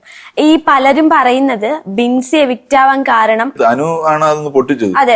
നീ കാരണം ഒരാളിനെ ഒരു പെങ്കൊച്ചിനെ പുറത്താക്കി എന്ന് പറഞ്ഞു. അത് അനു ആ ഹൗസിനുള്ളിൽ ആ ഒരു ടോപ്പിക് എടുത്തിട്ടത് അനുവാണ്. അതിനുശേഷം അത് ഷാനവാസ് ഏറ്റുപിടിക്കുകയും ചെയ്തു. അതൊക്കെ അവര് ഒരാളിനെ എങ്ങനെ അവിടെയാണ് അത് മൈൻഡ് ഗെയിം ആയി മാറുന്നത്. ഒരാളിനെ എങ്ങനെ ഡൗൺ ആക്കാൻ പറ്റും എന്ന് ചിന്തിച്ച് അയാളെ കൃത്യമായി ഡൗൺ ആക്കി എടുക്കുക. അത് ശരിക്കും ഫലിച്ചു. ബിൻസി ഇറങ്ങുന്നതിന് 2 ദിവസം മുമ്പാണ് ശരത്തും ബിൻസി ആയിട്ട് നല്ല കണക്ഷൻ ആവുന്നത്. അപ്പം ഇറങ്ങുന്ന ടൈമിൽ അവർ നല്ലൊരു സ്നേഹപ്രകടനവും ഒക്കെ ഉണ്ടായിരുന്നു. അത് കണ്ടിട്ടാണ് പ്രേക്ഷകര് ഇങ്ങനെ ഒരു വിലയിരുത്തൽ കൊണ്ടുവന്നത്. അപ്പോ പ്രേക്ഷകർ എന്ത് വിചാരിച്ചോ അതേപോലെ തന്നെ അനു അതിനുള്ളിൽ പറയുകയും ചെയ്തു. ഷാനവാസ് ഇതിനെ ഏറ്റുപിടിക്കുകയും ചെയ്തു. ശരിക്കും ഷാനവാസ് 2 കപ്പലിൽ കാല് വെക്കുന്ന പോലെ തോന്നിയോ? അതെ, ഷാനവാസ് 2 കപ്പലിലോ 4 കപ്പലിലോ കാല് വെച്ചാലും അയാളുടെ മുന്നോട്ടുള്ള യാത്രയിൽ എത്ര കപ്പലിൽ കാല് വെച്ചാലും തെറ്റില്ല. അയാൾക്ക് 100 ദിവസം തയ്ക്കുക എന്നുള്ളതാണ് അയാളുടെ ലക്ഷ്യം. അയാൾ അതിനുവേണ്ടി വന്ന ആളാണ്. ശരിക്കും ഞാൻ ആ കൂട്ടത്തിൽ ഏറ്റവും കൂടുതൽ അടുപ്പം ഉണ്ടാവേണ്ട, കാരണം ഇതിന് തൊട്ട് മുമ്പ് ഞങ്ങൾ തമ്മിലാണ് ഒരു 2-2.5 വർഷം ഒരു സീരിയൽ അഭിനയിച്ചത്. അപ്പോൾ വളരെ അടുപ്പം ഉണ്ടാവേണ്ട ഞാനുമായിട്ടും അയാള് ഒരു ഡിസ്റ്റൻസിലേ നിന്നിട്ടുള്ളൂ. വന്നപ്പോ തന്നെ ചേട്ടാ എന്ന് വിളിച്ചിട്ട് ഞങ്ങൾ തമ്മിൽ മാറിയിരുന്ന് സംസാരിച്ച നിമിഷങ്ങൾ വളരെ കുറവാണ്. എന്നെ ദ്രോഹിച്ചിട്ടില്ല, എന്നാൽ സപ്പോർട്ട് ചെയ്തിട്ടുമില്ല. അപ്പൊ അങ്ങനെ ഒരു സമവായത്തിലാണ് പുള്ളി പോയിട്ടുള്ളത്. അപ്പൊ അയാളെ ഞാൻ അന്നേരം പോലെ ഞാൻ സ്റ്റഡി ചെയ്തു. അയാള് എന്തോ കൃത്യമായൊരു പ്ലാനിങ്ങിലും ഒക്കെയാണ് അയാൾ വന്നിട്ടുള്ളത്. ആ പ്ലാനിങ്ങിലൂടെയാണ് അയാൾ ഇപ്പൊ പോയിക്കൊണ്ടിരിക്കുന്നത്. അയാൾക്ക് ഓരോരുത്തരെ മനസ്സിലാക്കുകയും ആരെ കയ്യിലെടുക്കണമെന്ന് അറിയാം മനസ്സിലാക്കുകയൊക്കെ ചെയ്തിട്ട് തന്നെ പോകുന്നത്. ഇതൊന്നും ആദ്യത്തെ ആഴ്ച സംഭവിച്ച കാര്യങ്ങളല്ല. ആദ്യത്തെ ആഴ്ചയിൽ ഈ റൂട്ടിലേക്കൊക്കെ ഓരോന്ന് വന്നതേ ഉള്ളൂ. കാരണം നമുക്ക് എന്തെങ്കിലും പ്ലാൻ ചെയ്യാനുള്ള ഒരു അവസരം ഈ അനീഷ് എന്ന് പറയുന്ന ആൾ തന്നത് പോലും ഇല്ല. എന്ന് പറഞ്ഞാൽ കൃത്യമായ ഇടവേളകളിൽ ഇങ്ങനെ കുറച്ചു നേരം ഇരിക്കും, അയാൾ ഇങ്ങനെ നടക്കും, എന്തെങ്കിലും നോക്കും. ഇങ്ങനെ നടക്കും. ഒരു 3/4 മണിക്കൂർ കഴിയുമ്പോൾ സൈലന്റ് ആയിട്ടിരിക്കുകയാണല്ലോ. അനു താഴെ ഇറങ്ങി വാ, അനു താഴെ ഇറങ്ങി വാ, നീ ഒരു വലിയ താരമൊന്നുമല്ല, താഴെ ഇറങ്ങി വാ. അത് ബഹളമായി. അനു കടന്ന് കരഞ്ഞു, ബഹളം വെച്ചു. കുറച്ച് ഇച്ചിരി കഴിയുമ്പോൾ പിന്നെ പുള്ളി ഇങ്ങനെ നടക്കും. ഒന്നുമില്ലല്ലോ നടക്കുമ്പോ ആര്യൻ നിനക്ക് റിസോർട്ട് ഉണ്ടെന്നുള്ള അഹങ്കാരമാണ്. അപ്പൊ ആര്യന്റെ തോളെ കയറി. അവന് 1-1.5 മണിക്കൂർ കഴിയുമ്പോഴത്തെ അത് ഇച്ചിരി കഴിയുമ്പോഴത്തെ ഷാനവാസ് നീ ചതിയനാണ്. അവൻ ഈ കൃത്യമായ ഇടവേളകളിൽ ഒരു സാധനം ഇട്ട് കൊടുത്തോണ്ടിരുന്നു. അപ്പൊ അതിനെ ചുറ്റിപ്പറ്റി ചരത്തും അവിലായിട്ടും എല്ലാവരും ചാടി കയറി പിടിച്ചോണ്ടിരുന്നു. അപ്പൊ ആ സമയത്ത് ഞങ്ങൾ ഇവിടെ ഭയങ്കര വേറെ തരത്തിലുള്ള ബഹളം വെച്ചോണ്ടിരുന്നു. അതൊന്നും ആരും ശ്രദ്ധിച്ചതില്ല. അങ്ങനെ അവിടെ അതെല്ലാം അവനെ ചുറ്റിപ്പറ്റി മാത്രമായിരുന്നു. മറ്റുള്ളവർക്ക് എന്തെങ്കിലും ഒരു പ്ലാൻ ചെയ്യാനോ എന്തെങ്കിലും ഒരു സാധനമോ വേറെ വന്നില്ല. ആ ഒരു വീക്കിലും സ്പേസ് ഉണ്ടാക്കിയ ആൾക്കാരുണ്ട്, അനീഷിന് കൂടാതെ സ്പേസ് ഉണ്ടാക്കിയ ആൾക്കാരുണ്ട്. വേറെ എങ്ങനെ പറയാൻ പറ്റും? ആരുണ്ട്? അങ്ങനെ പ്രത്യേകിച്ച് വലിയ സംഭവങ്ങളൊന്നും നടന്നിട്ടില്ല അവിടെ. മാറി എന്തെങ്കിലും സംഭവിച്ചു എന്ന് പറയാനൊന്നുമില്ല. കാരണം ഒരു ബിൻസി ഈ ഷാനവാസ് വിഷയം അത് പുകഞ്ഞ പുള്ളി പുറത്തു നിന്നുള്ളൊരു ടാസ്കുമായിട്ട് ബന്ധപ്പെട്ട് ബിൻസിയും നെവിനും തമ്മിലുള്ളൊരു വിഷയമാണ്, ഒരു ഇഷ്യൂ ആയിട്ടുണ്ടായത്. അതല്ലാതെ മറ്റു പല കാര്യങ്ങളും വന്നതൊന്നും ഇതിന്റെ അകത്ത് മുങ്ങിപ്പോവുകയായിരുന്നു. അത്രേ ഉള്ളൂ. എല്ലാം അങ്ങനെ തന്നെയാണ്. സെക്കൻഡ് വീക്കില് ലൈഫ് സ്റ്റോറി പറയുന്ന ഒരു സാധനം വന്നു. അപ്പോഴത്തേക്ക് ആളുകളുടെ ശ്രദ്ധ ഒന്ന് മാറി ഓരോരുത്തരിലേക്കും. ഇയാളുടെ ഇപ്പൊ ആമിനായിരുന്നു ഒരു സ്വന്തമായിട്ടൊരു ലൈഫ് സ്റ്റോറി പറയുമ്പോൾ അയാളിലേക്ക് ഒരു അറ്റാച്ച്മെന്റ്. ഇങ്ങനെയായിരുന്നു മനുഷ്യൻ. ഇത് കേട്ടിട്ട് ഉടനെ തന്നെ നാളെ തന്നെ അയാളോട് ചിലപ്പോ ദേഷ്യപ്പെടാൻ പറ്റത്തില്ല. അപ്പൊ അങ്ങനെ ഓരോരുത്തരിലേക്ക് ഒരു അറ്റാച്ച്മെന്റ് വന്നു. അത് കഴിഞ്ഞ് ഒരു സോളോ പെർഫോമൻസിന് ചാൻസ് കൊടുത്തു. സോളോ ആണ്, അല്ലെങ്കിൽ അവരെ ഒരു പെർഫോമൻസിന് കൊടുത്തു. ആ പെർഫോമൻസിന് ചാൻസ് കൊടുക്കുമ്പോൾ ശ്രദ്ധ കുറച്ച് അവർ അറ്റൻഷൻ അതിലേക്ക് പോയി. ആ സമയത്ത് കിടന്ന് വഴക്കിട്ടുകൊണ്ടിരുന്ന പെർഫോമൻസ് നടക്കത്തില്ലല്ലോ. അപ്പൊ അങ്ങനെ ഓരോന്ന് മാറി വന്നു. ഫസ്റ്റ് വീക്കിൽ ഇതൊന്നും അല്ല സംഭവിച്ചു. സ്റ്റേജിൽ കയറി ആ ഒരു കത്ത് വായിച്ചപ്പോഴത്തേക്കും എല്ലാം കഴിഞ്ഞു. അപ്പോഴത്തെ അവിടെ വെച്ച് ഈ പറഞ്ഞ എന്റെ പിടിച്ചു വെച്ചതൊന്നും പോയായിരുന്നു. കാരണം പുള്ളി ഇത്ര മനോഹരമായ പരാതിയാണ് ഇതെന്ന് പുള്ളി പറഞ്ഞപ്പോഴത്തേക്ക് ഞാനൊന്ന് ഷോട്ടിൽ കാണാം, ഞാനൊന്ന് കുനിഞ്ഞത്. കുനിഞ്ഞത് എന്തുകൊണ്ടാണ്? എനിക്ക് നേരെ നിൽക്കാൻ പറ്റാത്തതുകൊണ്ടാണ് ഞാൻ കുനിഞ്ഞത്. ചേട്ടന് എപ്പോഴെങ്കിലും തോന്നിയോ ഒട്ടും വാല്യൂ അല്ലാത്ത കുറെ ആൾക്കാരെ കയറ്റി, വേണ്ടാത്ത കുറെ ആൾക്കാരെ കയറ്റി ഈ ഒരു സീസൺ ആയി പോയി? ഒരു സീസൺ എന്നല്ല, എല്ലാ സീസണിലും അതുപോലെ ആരെങ്കിലും ഒക്കെ കാണും. കാണുന്ന പ്രേക്ഷകരെല്ലാവരും പറയും, മനസ്സിലാവുമല്ലോ അവർക്ക് പറയാനുള്ളൂ, ഇവരെന്തിനു വന്നു. അങ്ങനെയുള്ളവരുണ്ട്. അവരും കൂടെ ചേരുമ്പോഴാണ് ഇത് ഒരു ഹൗസ് ആവുന്നത്. എല്ലാ മാന്യന്മാരെയും കൂടെ പിടിച്ചിരുത്തി കഴിഞ്ഞാൽ അവിടെ എല്ലാവരും കൂടെ ഒന്ന് സമൂഹത്തിന് നന്നാക്കാനുള്ള ചർച്ചകൾ തുടങ്ങിക്കഴിഞ്ഞാൽ എന്താവും? അവിടെ അല്ല, ഇതുപോലെ നല്ലതും ചീത്തയും എല്ലാം വേണം. അഴുക്കും നല്ലതും വൃത്തിയും. രേണു സുധിയുടെ ഞാൻ ആയപ്പാടെ രേണു സുധി എന്ന് പറയുന്ന ആളിനോട് 3 പ്രാവശ്യം സംസാരിച്ചിട്ടുള്ളൂ അവിടെ ഈ ഒരാഴ്ചക്കുള്ളിൽ. ആദ്യം അവർ വന്ന് എൻട്രി ചെയ്ത സമയത്ത് ഞാൻ പറഞ്ഞു, അത് കണ്ടിരുന്നോന്നറിയില്ല, അത് ഉണ്ടായിരുന്നോന്ന് എനിക്കറിയില്ല. അതായത് ഞാൻ പറഞ്ഞു, ഞാൻ കുറച്ചു നാളായിട്ട് അഭിനയമൊക്കെ തുടങ്ങിയെങ്കിലും ഇപ്പൊ ആളുകളൊക്കെ മറന്നിരിക്കുകയായിരുന്നു. അങ്ങനെ ഇരിക്കുമ്പോൾ രേണു സുധിയായിട്ട് ഒരു റീൽ ചെയ്താലോ എന്ന് വിചാരിച്ചിരിക്കുകയായിരുന്നു. അപ്പൊ എന്തായാലും ഇവിടെ വന്നല്ലോ, സന്തോഷം എന്ന് പറഞ്ഞിട്ടാണ് ആദ്യം സംസാരിച്ചത്. പിന്നെ അതിനുശേഷം ഞാൻ സംസാരിച്ചിട്ടില്ല. പിന്നീട് ഒരിക്കൽ ഞാൻ കിച്ചൺ ടീമിലായിരുന്നു. അപ്പൊ ഇവര് ഫുഡ് എടുത്തോണ്ട് പോയിട്ട് കളയും. ഇവര് കുറച്ചേ കഴിക്കുള്ളൂ. ഒരു ദോശയൊക്കെ എടുത്താൽ പോലും അതിന്റെ പകുതി കഴിച്ചിട്ട് കളയും. ഞാൻ ഫുഡ് കളയുന്നത് എനിക്ക് വലിയ ഞാൻ പറഞ്ഞു നിങ്ങൾ ആവശ്യമുള്ള എടുത്താൽ പോലും, നിങ്ങൾക്ക് എന്തിനാണ് ആവശ്യമില്ലാതെ എടുത്ത് കളയുന്നത്? ഇവിടെ ഒന്നാമത് എല്ലാവർക്കും തികയാതെ ലിമിറ്റഡേ അവിടെ കിട്ടുള്ളൂ റേഷൻ. അപ്പൊ അത് എനിക്ക് ഇഷ്ടമല്ല. അല്ല, കരിഞ്ഞു പോയതുകൊണ്ട് ഞാൻ കളഞ്ഞു. ഞാൻ പറഞ്ഞു ഇവിടെ കരിഞ്ഞൊന്നുമല്ല ഞങ്ങൾ ഉണ്ടാക്കുന്നത്. അങ്ങനെ ചെറുതായിട്ടൊന്ന് സംസാരിച്ചു. ശരിക്കും അപ്പൊ ആ വീഡിയോയിലൂടെ നമുക്ക് കാണിച്ചു തരുന്നത് PR വർക്ക് പുറത്തുണ്ട് എന്നുള്ളതാണ്. എല്ലാരും ചെയ്യുന്നുണ്ട്, എല്ലാരും അതിനുള്ള ഇപ്പൊ അതൊക്കെയാണ് അതിന്റെ ബിഗ് ബോസിൽ വരുന്നതിന് മുമ്പ് ആരെ കൊണ്ട് PR വർക്ക് ചെയ്യിക്കാം. PR വർക്ക് ചെയ്യുന്നവര് തന്നെ അവർ വലിയ കാശ് ഉണ്ടാക്കുന്നുണ്ട്. അപ്പൊ അങ്ങനെ അതാണ് പ്രധാനം. അല്ല അവിടെ ചെന്ന് എന്തെങ്കിലും ചെയ്ത് നമുക്ക് ഇതാകണം എന്നുള്ളതല്ല. ഇവിടെ നമ്മളെ ഒന്ന് ബൂസ്റ്റ് ചെയ്യാൻ എന്തൊക്കെയാണ് മാർഗങ്ങൾ. ചേട്ടന് അങ്ങനെ ഒരു PR ഉണ്ടായിരുന്നോ പുറത്ത്? എനിക്ക് അങ്ങനെ ഇല്ലായിരുന്നു എന്ന് ഞാൻ പറയുന്നത് കള്ളത്തരമായി പോകും. ഏൽപ്പിച്ചിട്ടുണ്ടായിരുന്നു, പക്ഷെ അതൊന്നും വലിയ ഭയങ്കര പ്രൊഫഷണൽ രീതിയിൽ ചെയ്യുന്ന തരത്തിലൊന്നുമല്ല. ഞാൻ എന്നെ കൊണ്ട് എന്തെങ്കിലും ചെയ്യാൻ പറ്റുന്നതിലുള്ള ഒരു ആത്മവിശ്വാസത്തിലാണ് ഞാൻ അകത്ത് പോയത്. അല്ലാതെ പ്രത്യേകിച്ച് ഞാൻ സോഷ്യൽ മീഡിയയിൽ പോലും വളരെ ഈ ജെൻസി പിള്ളേരെ പോലെയൊക്കെ ഒന്നും വളരെ ആക്റ്റീവ് ഒന്നും അല്ല ഞാൻ. കാരണം നമ്മുടെ കാലത്ത് നമ്മൾ ടെലിവിഷൻ ആങ്കർ ആയിട്ടും ടെലിവിഷനിലൂടെ വന്നിട്ടുള്ളവരായതുകൊണ്ട് സോഷ്യൽ മീഡിയ നമുക്ക് പിന്നീട് വന്ന കാര്യമാണ്. അപ്പൊ അതുകൊണ്ട് ഇപ്പോഴുള്ള പിള്ളേരെ പോലെ അത്ര ആക്റ്റീവ് അല്ല ആയിരുന്നില്ല. അനുമോള് മോർണിംഗ് ടാസ്കിൽ പറഞ്ഞ് തലയിൽ പെയിൻ ഉണ്ട്, അപ്പം വൃത്തിയില്ലായ്മയാണ് കാണിക്കുന്നതെന്ന് പറഞ്ഞിട്ടുണ്ടായിരുന്നു. അപ്പൊ അത് വെച്ചിട്ട് പുറത്തു പോകണം എന്ന് പറഞ്ഞ് കരഞ്ഞു വിളിച്ചിട്ട് അത് കണ്ടപ്പോ ചേട്ടൻ എന്താ തോന്നി? അപ്പൊ മനസ്സിലായത് ബുദ്ധി അത്ര തീരെ ഇല്ലാത്ത ആളല്ല, അതിനെ ഉപയോഗിക്കാൻ എങ്ങനെ ചെയ്യാൻ പറ്റുമെന്ന് അറിയാം. അപ്പൊ സെറ്റി ടാങ് എന്നുള്ള പേര് കേൾക്കുമ്പോൾ സ്വാഭാവികമായിട്ട് ഞാൻ അവിടെ നിന്ന് പറയുമ്പോ ഞാനും നല്ല പേരുകളാ പറഞ്ഞത്. പൂമ്പാറ്റ, ഞാൻ പറഞ്ഞൊരു പേരാണ് പൂമ്പാറ്റ, അത് അവർ ഉപയോഗിച്ചു. അപ്പൊ ഈ ഓമന പേരെന്നാണ് പറഞ്ഞത്. ഓമന പേരെന്ന് പറയുമ്പോൾ വിളിക്കാൻ കൂടെ വേണം. കാണുമ്പോ സെപ്റ്റിയാണെന്ന് വിളിക്കാൻ പറ്റുമോ? വിളിക്കാൻ പറ്റുന്ന ഏതെങ്കിലും ഒരു പേരും കൂടെ കൊടുത്തായിരുന്നെങ്കിൽ കുഴപ്പമില്ലായിരുന്നു. ആ മുള്ളംപന്നി എന്നുള്ള പേര് അത്ര മോശമല്ലാത്തതുകൊണ്ട് അത് വിളിക്കാൻ പറ്റും, അത് സെലക്ട് ചെയ്യും. അപ്പം ഞാൻ എന്ന് പറഞ്ഞ കൂട്ടത്തിലാണ്, അത് എന്തൊരു പേരായിപ്പോയി എന്ന് ചിന്തിച്ച കൂട്ടത്തിലാണ്. അതിനെ എടുത്ത് വിൽക്കാൻ പറ്റും, അതിനെ ഒന്ന് മുതലാക്കാൻ പറ്റും, ആ ഒരു ബുദ്ധി അവർ പ്രയോഗിച്ചു. അപ്പൊ അത് തീരെ ബുദ്ധിയില്ലായ്മല്ല. ഈ ജീവനില്ലാതെ കിടന്ന ഒരാളിന് പിന്നെ കൃത്രിമശ്വാസം കൊടുത്ത പോലെ ആയിപ്പോയി. ഇയാളൊക്കെ ശരിക്കും ചെയ്യേണ്ടതെന്ന് പറഞ്ഞാൽ അതിനെയൊക്കെ ഒഴിവാക്കി വിടുകയാണ് വേണ്ടത്. അതിന് പകരം ആ ആളുകൾ മറന്നുപോയനായിരുന്നു അവിടെ അങ്ങനെ ഒരു സാധനം ഉണ്ടെന്ന്. അത് ഇയാള് ഈ പേര് കൊടുത്ത കാരണം. പിന്നെ ഒരു തലവേദന വിഷയം അഭിലാഷ് കൊണ്ടുവന്ന് പൊക്കിയെടുത്തിട്ട് ഒരു തലവേദന, ഒരു എവിക്ഷൻ പ്രോസസ് നടക്കുന്ന സമയത്ത് ഒരു തലവേദന കഴിഞ്ഞ് ആ സമയത്ത് തലവേദന, അത് കഴിഞ്ഞപ്പോ തലവേദന ഒന്നും ഇല്ല, ഭയങ്കര ചാട്ടവും വേളും. ഈ രണ്ട് വിഷയമുള്ളായിരുന്നു ഞാൻ ഉണ്ടായിരുന്ന ഒരാഴ്ച സംഭവിച്ചത്. പിന്നെ അങ്ങനെയാണ്. പിന്നെ ഇപ്പൊ ഇത് ഞാൻ കഴിഞ്ഞതിന് ശേഷമാണ് ഇപ്പൊ അനു എന്തും പറയും എന്ന് നമ്മൾ പ്രതീക്ഷിച്ചോണം. കാരണം അനുവും ഞാനും ഒരുമിച്ച് സീരിയലിൽ അഭിനയിച്ചുകൊണ്ടിരിക്കുകയായിരുന്നു കുറച്ചു നാൾ മുമ്പ് വരെ. എന്നിട്ട് അവിടെ ചെന്നിട്ട് ആദ്യം എവിക്ഷനിൽ ആദ്യമായിട്ട് പോയത് അനുവാണ്, കൺവെൻഷൻ റൂമിൽ. എന്നിട്ട് ആദ്യം പറഞ്ഞ പേരും എന്റെതാണ്. അപ്പൊ അത് അനു എന്ത് ചെയ്യും എന്ത് പറയും എന്നുള്ളത് നമുക്ക് പ്രഡിക്റ്റ് ചെയ്യാൻ പറ്റില്ല. അത് പറഞ്ഞിരിക്കും ഇതുപോലൊക്കെയുള്ള കാര്യങ്ങൾ. അതാണ് ഈ പറഞ്ഞ ചില പോയിന്റുകൾ. അത് അനു ശരിക്കും പറഞ്ഞ ഒരു ഗെയിം പ്ലാൻ ആയിട്ട് ചെയ്യുന്നൊന്നുമില്ല. അത് ശീലം അതാണ്. അത് ബിഗ് ബോസിന് പ്രയോജനം ചെയ്യുന്നുണ്ട്. കാരണം കണ്ടന്റ് കിട്ടുന്നുണ്ട്. പിന്നെ ഈ ശരത്തിന്റെ ബിൻസി ഔട്ടായ വിഷയമായാലും ഇതായാലും പിന്നെ അനീഷുമായിട്ടുണ്ടായ അനീഷിനെ പറഞ്ഞ് നിന്നെ ഞാൻ ജയിലിൽ കയറ്റും, എന്റെ പ്രേക്ഷകർ നിന്നെ ജയിലിൽ കയറ്റും, ഞാൻ ഇറങ്ങി എന്നൊക്കെ പറഞ്ഞിട്ട് ഇപ്പൊ അനീഷുമായിട്ട് കൂട്ടുകൂടി നടക്കുന്നു. രേണു അനുവിനോട് ഭയങ്കര പേഴ്സണൽ ആയിട്ട് പറഞ്ഞൊരു കാര്യമാണ്, നിനക്ക് എന്നോട് സീക്രട്ട് ആയിട്ട് വന്ന് പറയായിരുന്നു, എന്നോട് പേഴ്സണൽ ആയിട്ട് പറയായിരുന്നു, ഇത്ര ആൾക്കാരുടെ മുന്നിൽ വെച്ച് പറയേണ്ട ആവശ്യം ഉണ്ടായിരുന്നില്ല. അത് ഭയങ്കരമായിട്ട് ഹേർട്ട് ചെയ്തു. തീർച്ചയായിട്ടും ഈ ഒരു സാധനം മതി എനിക്ക് പുറത്ത് പോകണം എന്നൊക്കെ പറയുമ്പോൾ അത് ചർച്ചയായി. അത് അതിനെ കുറിച്ച് പിന്നെ ഇപ്പൊ വീണ്ടും ചിലപ്പോ സാറ്റർഡേ ലാൽ സാർ വരുമ്പോഴത്തേക്ക് ഇത് വീണ്ടും ചർച്ചയായപ്പെടും. പല കാര്യങ്ങളുടെ കൂട്ടത്തിൽ ഇത് മാത്രമായിരിക്കില്ല, പല കാര്യങ്ങളുടെ കൂട്ടത്തിൽ ഇതും വരും. അപ്പൊ അത് വീണ്ടും ചർച്ചയാകും. അങ്ങനെ ഓരോരോ കാര്യങ്ങളിൽ എന്തെങ്കിലും വീണ്ടും കിട്ടുന്ന. ആര് സ്വന്തമായിട്ട് ഒരു സാധനം അവരുണ്ടാക്കിയിട്ടില്ല, എല്ലാം അങ്ങോട്ടും കൊണ്ട് കൊടുക്കുകയാണ്. ഈ കഴുതുകൾ അത് മനസ്സിലാക്കണ്ടേ? അവരെന്നെ ഇട്ടുകൊടുത്തിട്ട് അവരെന്നെ വളർത്തുക. ഇപ്പൊ ഈ ആര്യന്റെ കാര്യം പറഞ്ഞല്ലോ, ആര്യനെ ഔട്ടാക്കാൻ ആരും ശ്രമിക്കണ്ട, ആരും തനിയെ ഔട്ടായിക്കോളും, എന്നെ ആരും ഔട്ടാക്കണ്ട, ഞാൻ ഔട്ടായിക്കോളും എന്ന് പറഞ്ഞ പോലെ രീതിയിലാണ് ആര്യന്റെ പോക്ക്. അപ്പൊ അതുപോലെ ഓരോ കാര്യങ്ങളുണ്ട്. ഇപ്പൊ ഈ രേണു സതിക്ക് ജീവൻ കൊടുത്തോണ്ടിരിക്കുന്നത് ഇവരാണ്. ചേട്ടൻ അവിടെ ഉണ്ടായിരുന്ന സമയത്ത് ഇതുപോലെ എന്തെങ്കിലും രേണു സതി തല ചൊറിയുന്നത് പോലെ കണ്ടിട്ടുണ്ടായിരുന്നോ? ഞാൻ പറഞ്ഞില്ല, ഞാൻ രേണു സതി എത്തിക്കാൻ പോയില്ല ആ സമയത്തൊന്നും. അപ്പൊ അത്ര കിച്ചൺ ടീമിലൊന്നും അവര് വരുത്തുന്നില്ല. അവര് ആ ഭാഗത്തോട്ടൊന്നും വരികയില്ലെന്ന്. അവര് ബെഡ്റൂമിൽ കിടക്കുക. അവിടെ ആരെങ്കിലും ചെന്ന് അവരോട് സംസാരിക്കും. അല്ല എല്ലാവരും ലിവിംഗ് റൂമിൽ വന്ന് ഇരിക്കാൻ പറഞ്ഞാൽ മാത്രം ഒന്ന് എഴുന്നേറ്റ് അവിടെ വന്നിരിക്കും. അത്രേ ഉള്ളൂ. അല്ലാതെ അവരൊരു കാര്യങ്ങളിൽ ഇടപെടുന്നില്ല, അവരൊന്നിലും ഇല്ല. അവരവിടെ ഇരിക്കുന്നു, അത്രേ ഉള്ളൂ. പിന്നെ വേറെ അവിടെ നടന്നിട്ടുള്ള എന്തെങ്കിലും വൃത്തിഹീനമായ കാര്യങ്ങൾ, ഇപ്പൊ ചിലര് കോഫിയൊക്കെ കുടിച്ചിട്ട് പോകുന്ന വഴിക്കെല്ലാം ഗ്ലാസ് വെച്ചിട്ട് പോവുക. അപ്പൊ കഴിയേണ്ടവർ അവിടെ എല്ലായിടത്തും പോയി എടുക്കുക. അപ്പൊ ഇങ്ങനെയുള്ള പല കാര്യങ്ങളും ഇൻഡിസിപ്ലിൻ ആയിട്ട് ചെയ്ത പല കാര്യങ്ങളിലും ഇടപെട്ടിട്ട് ഇത് ഇങ്ങനെ പറ്റത്തില്ല, ഇത് കൃത്യമായിട്ട് ചെയ്തേ പറ്റുള്ളൂ എന്ന് പറഞ്ഞാൽ അവിടെ നിർബന്ധപൂർവ്വം ബഹളം വെച്ചിട്ടുള്ള ആളാണ് ഞാൻ. അപ്പൊ അതൊന്നും അവരെല്ലാരും കേട്ടിട്ടുണ്ട്, നിങ്ങളാരും കേട്ടില്ല.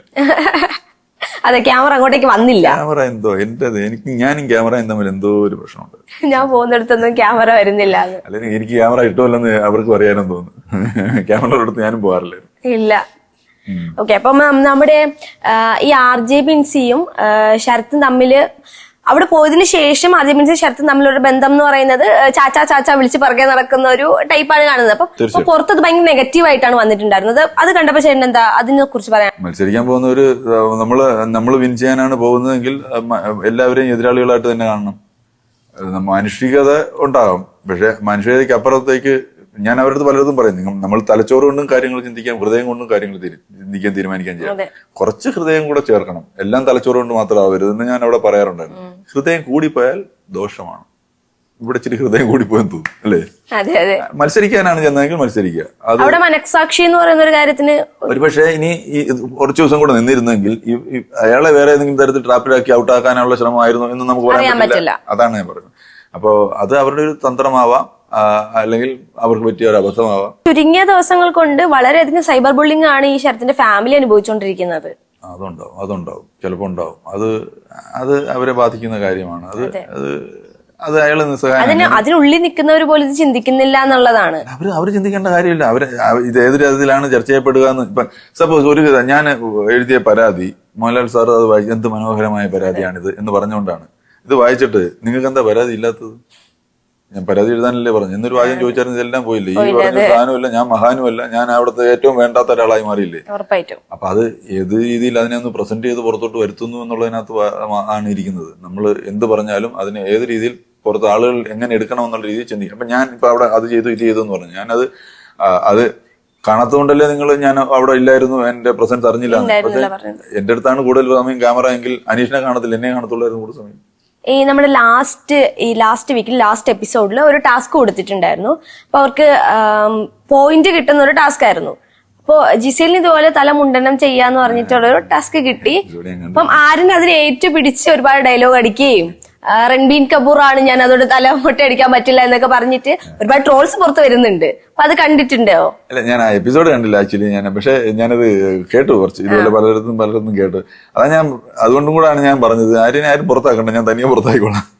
കാരണം അവന് ചില കാര്യങ്ങൾ പക്വമായി തീരുമാനിക്കാനുള്ള ഒരു ശേഷിയില്ല.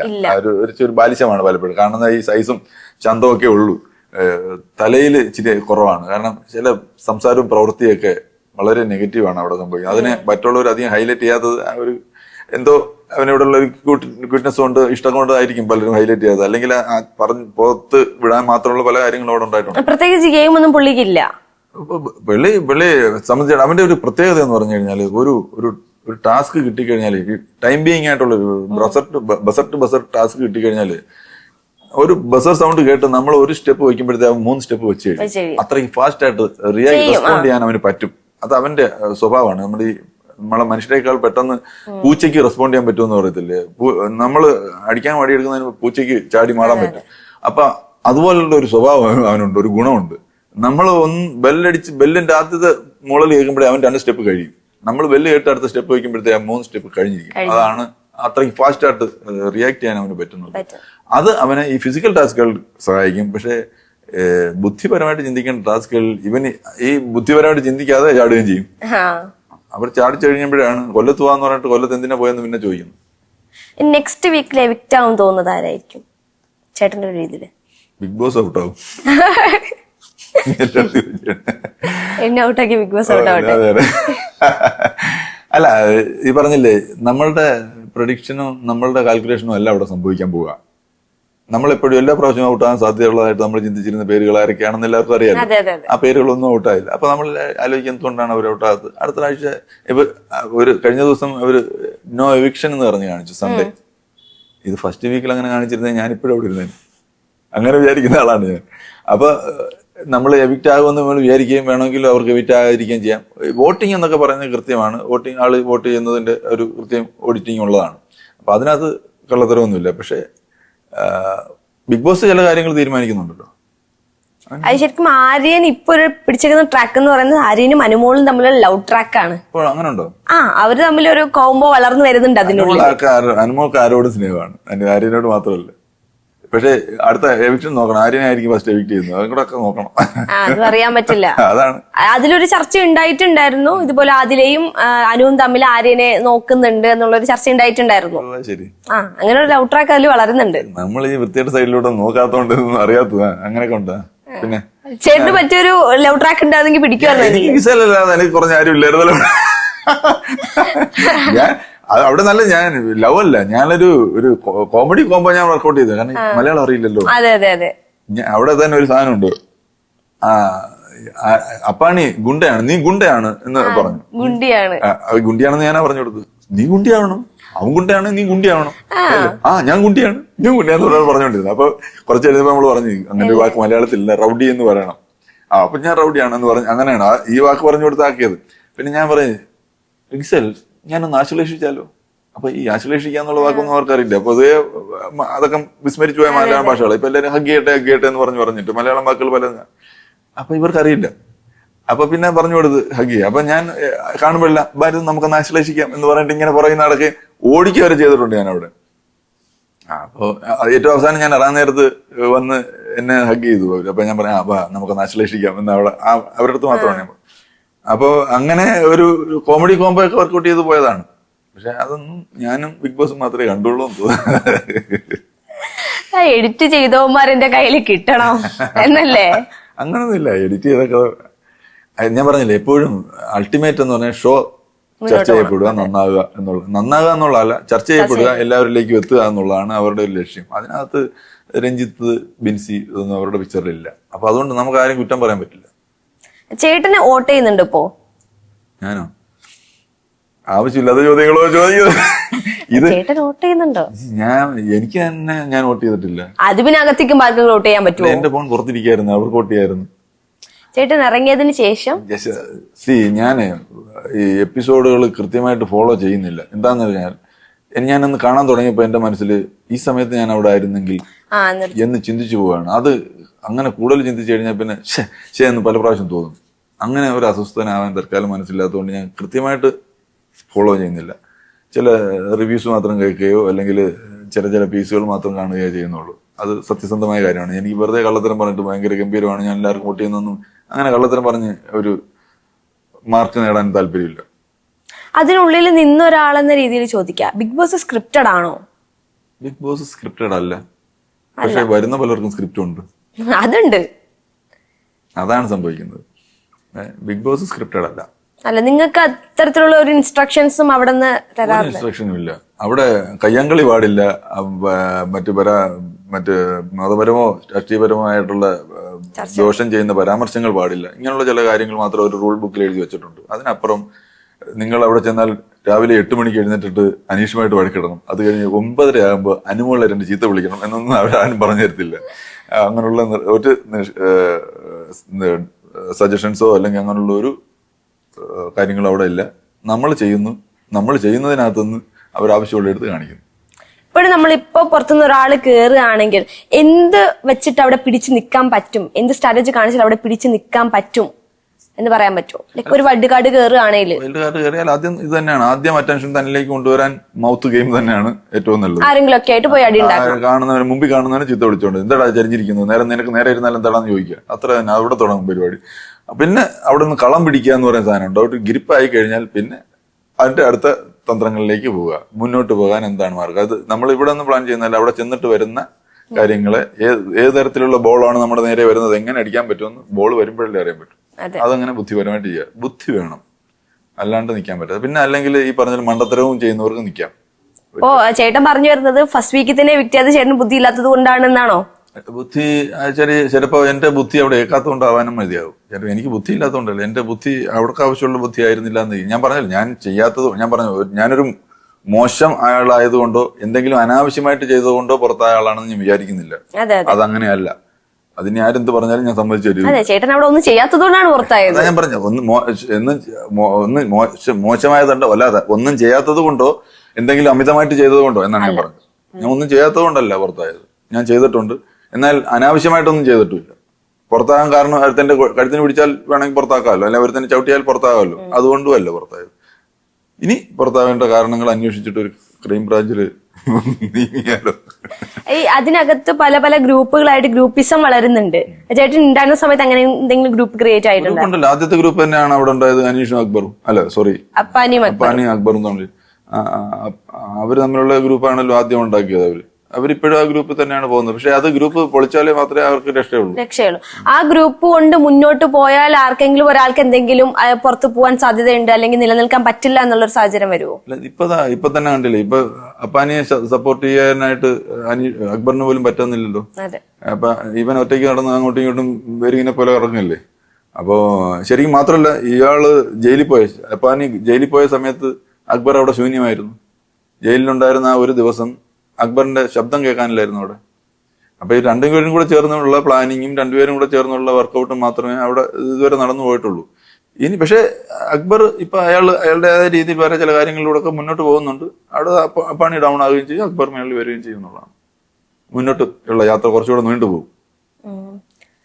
ഇനി ചേട്ടൻ പുറത്തിറങ്ങിയ ഒരാളെന്ന നിലയിൽ ഇനി കയറാൻ പോകുന്ന ആൾക്കാരോട്, വൈൽഡ് കാർഡിൽ കയറാൻ പോകുന്ന ആൾക്കാരോട് ഒരു ഇൻസ്ട്രക്ഷൻ കൊടുക്കാൻ പറഞ്ഞാൽ എന്ത് കൊടുക്കും?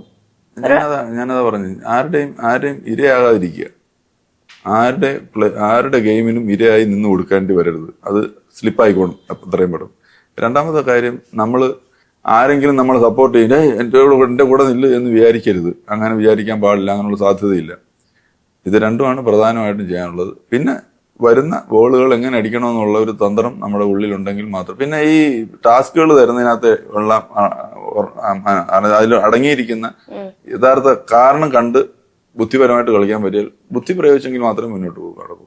ആദ്യത്തെ ദിവസങ്ങൾ മാത്രമേ ഉള്ളൂ ഈ മൗത്ത്, പിന്നെ ബുദ്ധി തന്നെ വേണം. എന്നാലും പിന്നീടായാലും മൗത്തുകൊണ്ട് മാത്രമല്ലേ പിടിച്ചിരിക്കാൻ പറ്റുള്ളൂ. ഇത് ഏത് സാധനം വന്നാലും നമ്മൾ പുറത്തേക്ക് വായിലൂടെയാണല്ലോ. അപ്പൊ അത് നമ്മുടെ ചിന്തകൾ നമ്മളെ നയിക്കണം, നല്ല ചിന്തകൾ. അപ്പൊ ഈ അകത്ത് നിൽക്കുന്ന ആൾക്കാർ പുറത്തിറങ്ങിയാൽ ഇവരുടെ ഒരു എക്സ്പെക്ടേഷൻ മാറില്ലേ? അകത്ത് നമ്മൾ കാണുന്ന ഒരു പിക്ചർ ഉണ്ടായിരിക്കും, എന്നെ ഇങ്ങനെ ആയിരിക്കും പുറത്ത് കാണുന്നത്, പുറത്ത് ഇത്രയും ഫാൻസ് ഉണ്ടാവും, പക്ഷെ പുറത്തിറങ്ങുമ്പോൾ അങ്ങനെയൊന്നും ആയിരിക്കില്ല. ഇതൊക്കെ വിപരീതമായിട്ടാണ് പുറത്ത് നടക്കുന്നത്. അതങ്ങനെയുള്ള മണ്ടന്മാർ അവിടെ എന്തെങ്കിലും ചിന്തിച്ചിട്ടുണ്ടോ എന്ന് എനിക്കറിയത്തില്ല. ഞാനിതെല്ലാം അകത്ത് നിന്നപ്പോഴത്തേക്ക് എനിക്ക് ഫാൻസ് ഉണ്ടോ എനിക്ക് ഒന്നും ചിന്തിച്ചില്ല. കാരണം ഞാൻ എന്നെ അറിയാവുന്നവർക്കോ അല്ല എന്നെ അറിയാത്തവർക്കോ ഞാൻ എന്റെ രീതിയിൽ തന്നെ ചിന്തിക്കാത്തതാണ് ചേട്ടന്റെ അവിടുത്തെ പ്രശ്നം. അതും ശരിയാവാം. എനിക്ക് എന്നെ നല്ലതായിട്ട് ആളുകൾ ചിന്തിക്കണമെന്നോ അല്ലെങ്കിൽ എന്നെ മോശമാക്കുമെന്നോ ഒന്നും ഞാൻ അവിടെ ചിന്തിച്ചിട്ടില്ല. ഞാൻ എന്നെ അകത്തേക്ക് വിട്ടെങ്കിൽ എന്റെ ഒരു പ്രത്യേകത, എന്നെ 2-3 പ്രാവശ്യം ഇന്റർവ്യൂ ചെയ്തതിൽ നിന്ന് അവർ മനസ്സിലാക്കിയിട്ടു എന്റെ രീതി, എന്റെ ഒരു ആറ്റിറ്റ്യൂഡും എന്റെ കാഴ്ചപ്പാടുകളും ഇങ്ങനെയൊക്കെയാണെന്ന് അറിയാം. അങ്ങനെ മനസ്സിലാക്കിയിട്ടുണ്ട്. ഇങ്ങനെ ഒരാളും കൂടെ അതിനകത്ത് കിടക്കട്ടെ എന്ന് തീരുമാനിച്ചുകൊണ്ടായിരിക്കും അവർ വിട്ടത്. അപ്പൊ അങ്ങനെ ഒരാള് അവിടെ ചെന്നാൽ ആ രീതിയിൽ ഞാൻ പെരുമാറുള്ളൂ. അല്ല ചെല്ലുമ്പോൾ തന്നെ അനീഷിനെ പോലെ നീ ആരടാന്ന് ചോദിച്ചിട്ട് പെരുമാറത്തില്ല എന്ന് എന്നെ ബിഗ് ബോസിലേക്ക് തെരഞ്ഞെടുത്തവർക്കും അറിയാം. അപ്പോ ആ രീതിയിൽ തന്നെ ഞാൻ പെരുമാറിയിട്ടുള്ളൂ. രഞ്ജിത്തായിട്ട് നിന്നിട്ടുള്ളൂ. അല്ലാതെ ഞാൻ അല്ലാതായിട്ട് ഒരു നിമിഷം പോലും ഞാൻ അവിടെ നിൽക്കാൻ പറ്റിയിട്ടില്ല. അങ്ങനെ നിൽക്കുകയില്ല. ഇപ്പൊ കാശ് തരുമെന്നോ അല്ലെങ്കിൽ അവിടെ ഫെയിം കിട്ടുമെന്നോ പറഞ്ഞിട്ട് ഞാൻ എന്തെങ്കിലും മോശത്തരം കാണിക്കുക. ഇതൊരു ഗെയിം ഷോ ആണ്, ഒരു എന്റർടൈൻമെന്റ് ഷോ ആണെന്ന് കൃത്യമായി ബോധ്യമുണ്ട്. അവിടെ കൊടുക്കാൻ പറ്റുന്ന എന്റർടൈൻമെന്റ്സ് കൊടുത്തിട്ടുണ്ട്, എന്റെ സ്കില്ലിനനുസരിച്ച് കൊടുത്തിട്ടുണ്ട്. അപ്പൊ എന്തായാലും ചേട്ടൻ ഒരു റീ എൻട്രി ആഗ്രഹിക്കുന്നുണ്ടെന്ന് മനസ്സിലായി. പിന്നെ അവിടെ പോയത് ഇങ്ങോട്ട് വരാനാണ്. അവിടെ ഇപ്പോഴും അവിടെ നിൽക്കാനല്ല ഞാൻ വന്നത്. അല്ല ഇവിടെ വന്ന് ഇടയ്ക്ക് ഇന്റർവ്യൂ കൊടുത്തിട്ട് പോകാന്ന് പറഞ്ഞാണ് ഞാൻ വന്നത്. അതല്ല, ഇനി ഒരു കോള് വന്നാൽ ആഗ്രഹിക്കുന്നില്ല. കോള് വന്നാൽ പോകും, കൊണ്ടുവന്ന പെട്ടി അതുപോലെ ഇരിക്കുക, തുറന്നിട്ടേ ഇല്ല. ഇതൊക്കെ അവർ റിജക്ട് ചെയ്ത ഷർട്ടുകളാണ്. അതുപോലും ഇടാൻ പറ്റിയില്ല. കൊണ്ടുപോയ സാധനം ഇടാൻ പറ്റും. ഞാനതല്ലേ പറഞ്ഞു. ഞാൻ അവിടെ 100 ദിവസത്തേക്കുള്ള ഡ്രസ്സ് എടുക്കണമെന്ന് പറഞ്ഞു. അപ്പൊ നോർമലി നമ്മൾ നോക്കുമ്പോൾ ഒരു 60-65 ദിവസം ഈ റെഗുലർ ഡേയ്സ് ഉണ്ട്. ബാക്കിയുള്ള ദിവസം ഈ വീക്കെൻഡ് എപ്പിസോഡും ഒക്കെ ആയിട്ട് സ്പെഷ്യൽ ഡേയ്സ് ആയിട്ട് പോകും, സെലിബ്രേഷനൊക്കെ വരും. അപ്പൊ അത്രയും ഡ്രസ്സൊക്കെ കൊണ്ടുപോകാൻ പോയത്. ഇനി അതെല്ലാം ഇനി ആരിട്ട് തീർക്കുമെന്ന് എനിക്കറിഞ്ഞുള്ളൂ. വാങ്ങിച്ചത് കുറെ പാവങ്ങൾക്കൊക്കെ കൊടുക്കാം. പാവങ്ങൾക്കല്ല, അല്ലേ ഇപ്പൊ ഇനി കൊണ്ടുവന്ന പെട്ടി തുറന്നറിഞ്ഞാൽ ആളുകൾ ഇപ്പോഴേ വന്നെടുക്കാനായിട്ട് റെഡിയാണ്. പാവങ്ങളോ പണക്കാരൊന്നും അല്ലേ. അപ്പൊ എന്തായാലും ചേട്ടാ ഇനി ഒരു കോള് വരട്ടെ, ചേട്ടന്റെ ആഗ്രഹം പോലെ കോള് വരട്ടെ എന്ന് ആശംസിക്കുന്നു. അപ്പൊ ഇത്രയും നേരം സംസാരിച്ചത് ഒരുപാട് സന്തോഷം. എനിക്കും സന്തോഷമില്ല ഇതില്ല. അങ്ങനെ ടോക്ക് അല്ല, എനിക്കും സന്തോഷം കുറവൊന്നും ഇല്ലെന്ന് ഞാൻ പറയാം. ഞാൻ ശരിക്കും പറഞ്ഞില്ല, ഞാൻ ബിഗ് ബോസിൽ പോകുമ്പോ ഞാൻ 25 വർഷമായി എന്റെ കലാജീവിതം. 25 വർഷത്തിനിടയിൽ അങ്ങനെ 25 വർഷം കൊണ്ട് എത്തപ്പെടേണ്ട ഒരു സ്ഥലത്ത് അങ്ങനെ വലുതായിട്ടൊന്നും എത്തിയിട്ടില്ല. എത്താൻ ഞാൻ തന്നെ കാരണക്കാരൻ. കാരണം പലപ്പോഴും ഞാൻ പറയാറുണ്ടായിരുന്നു, 25 വർഷത്തെ കലാജീവിതത്തിനിടയ്ക്ക് പലപ്പോഴും വേഷങ്ങളില്ലാത്തൊരു വേഷക്കാരനായിരുന്നു ഞാൻ. ഇപ്പോൾ ഒരു കിട്ടിയൊരു വേഷമാണ് ബിഗ് ബോസിൽ. പക്ഷെ അതും ഒന്ന് ആടാൻ തുടങ്ങുന്നതിന് മുമ്പ് തന്നെ നമ്മൾ പുറത്താകേണ്ടി വന്നു. ഇവിടെ എല്ലാം ഞാൻ ഫോക്കസ് ചെയ്യുന്ന ഇതെല്ലാം ഒഴുകി ചേർന്ന് സിനിമയിൽ എത്തണമെന്നാണ് എന്റെ ആഗ്രഹം. 25 വർഷമായിട്ട്. സിനിമയാണോ ആഗ്രഹം? തീർച്ചയായിട്ടും സിനിമയ്ക്ക് വേണ്ടിയിട്ടാണല്ലോ നമ്മൾ ഇതെല്ലാം ചെയ്തത്. ഈ കലാരംഗത്തേക്ക് വന്നത് തന്നെ സിനിമയാണ്. അപ്പോൾ വർഷങ്ങളായിട്ടുള്ള ശ്രമവും കാത്തിരിപ്പിനോടിൽ കുറച്ച് സിനിമകളൊക്കെ അഭിനയിച്ചു. പക്ഷെ അതൊന്നും പോരാ, അതൊന്നും അല്ല ശ്രദ്ധിക്കപ്പെടേണ്ട ഒരു അവസരത്തിലേക്ക് എത്തിയില്ല. അവിടെ എത്തിപ്പെടുക എന്നുള്ളതാണ് എന്റെ ലക്ഷ്യം. കുറച്ച് സിനിമക്കാരെങ്കിലും ശ്രദ്ധിക്കുന്ന തരത്തിൽ എന്തെങ്കിലും അവിടെ ചെയ്യണമെന്നൊക്കെ ഉണ്ടായിരുന്നു എന്ന് വിചാരിച്ച് അതിന് സിനിമയ്ക്ക് കയറാൻ വേണ്ടിയിട്ടല്ല ബിഗ് ബോസ് പോയത്. ബിഗ് ബോസിൽ 100 ദിവസം നിൽക്കുക, ബിഗ് ബോസിന്റെ റൂൾസ് അനുസരിച്ച് മുന്നോട്ട് പോവുക, അതൊക്കെ തന്നെയായിരുന്നു. എങ്കിൽ അതിനോടൊപ്പം ഉണ്ട് എന്റെ രഹസ്യമായ ഒരു ആഗ്രഹം. അതിപ്പോ കുറച്ച് പേരെങ്കിലും കണ്ടിട്ടുണ്ടെങ്കിൽ അത് ആണ് ഞാൻ കാണുന്ന ഇതിനകത്തൊരു പ്ലസ് പോയിന്റ്. ഈ ഒരാഴ്ച കൊണ്ട് ഞാൻ കാണും. എല്ലാവർക്കും സന്തോഷം. കുറച്ചും കൂടി നന്നായിട്ട് നിൽക്കാൻ പറ്റിയിരുന്നെങ്കിൽ. കുറച്ചും കൂടെ നന്നായിട്ടല്ല, ഞാൻ നന്നായിട്ട് തന്നെ നിന്നത്. കുറച്ചുകൂടെ നന്നായിട്ട് നിങ്ങൾക്ക് കാണാൻ പറ്റുന്നു.